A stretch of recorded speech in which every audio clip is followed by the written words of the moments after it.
Syederalun, sebuah rumah di Kelurahan Blumbang, Kecamatan Tawangmangu, Kabupaten Karanganyar kebakaran pada Minggu 10 Juli 2022 bersamaan saat Hari Raya Idul Adha.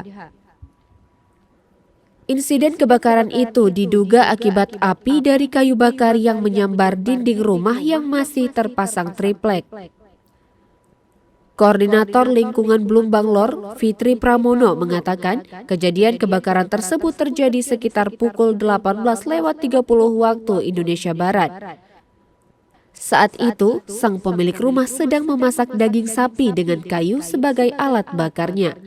Api itu menyambar salah satu dinding yang terpasang triplek dan membakar dinding tersebut. Dia mengatakan saat kejadian pemilik rumah mengalami luka-luka. Luka-luka tersebut terjadi karena pemilik rumah berusaha menyelamatkan barang-barang berharga di dalam rumah tersebut.